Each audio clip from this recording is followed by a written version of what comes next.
जंगल का राजा मुफासा की कहानी। घना जंगल। सूरज की किरणें विशाल पेड़ों के बीच से छनकर जमीन पर पड़ रही थीं। प्राइडलैंड के इस जंगल में हर जीव खुशी से रहता था, क्योंकि उनका राजा मुफासा था। मुफासा केवल एक शक्तिशाली शेर ही नहीं, बल्कि न्यायप्रिय और दयालु राजा था।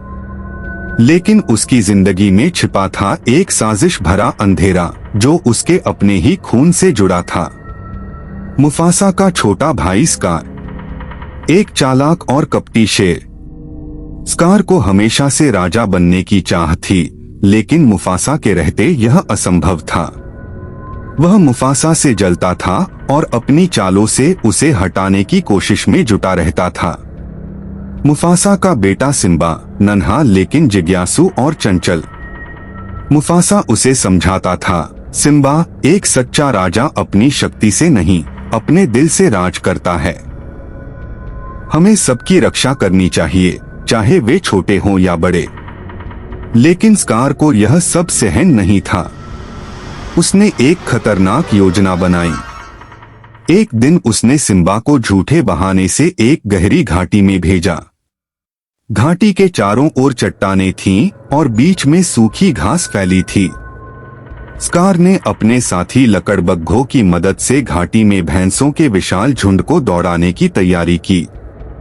स्कार ने मुफासा को खबर दी, तुम्हारा बेटा सिम्बा घाटी में फंस गया है। मुफासा बिना सोचे समझे घाटी की ओर दौड़ पड़ा। वह झुंड को चीरते हुए सिम्बा तक पहुंचा। अपने मजबूत पंजों से उसने सिम्बा को चट्टान पर सुरक्षित जगह पहुंचा दिया। लेकिन तभी झुंड ने मुफासा को घेर लिया। वह बुरी तरह थक चुका था। उसने चट्टान पर चढ़ने की कोशिश की और स्कार को मदद के लिए पुकारा। स्कार ने उसकी ओर देखा। उसकी आंखों में छलकती नफरत साफ नजर आ रही थी। उसने मुफासा का पंजा पकड़ते हुए कहा, लंबे समय तक राजा तुम रहे, अब मेरी बारी है। इसके साथ ही स्कार ने मुफासा को चट्टान से नीचे धकेल दिया। मुफासा नीचे गिर गया और उसके साथ प्राइडलैंड का सूरज जैसे बुझ गया। सिम्बा यह सब देख रहा था, लेकिन स्कार ने उसे धोखे से यह यकीन दिला दिया कि मुफासा की मौत उसकी गलती थी। डर के मारे सिम्बा जंगल छोड़कर भाग गया। लेकिन कहानी यहीं खत्म नहीं हुई।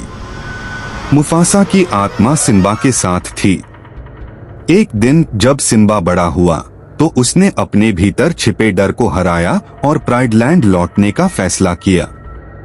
उसने अपने पिता के सिद्धांतों पर चलते हुए स्कार को हराया और जंगल में फिर से शांति और न्याय का राज कायम किया। मुफासा की कहानी हमें सिखाती है कि सच्चा राजा वही है जो अपने लोगों के लिए बलिदान देने से पीछे नहीं हटता। उसकी विरासत सिम्बा के रूप में हमेशा जीवित रही।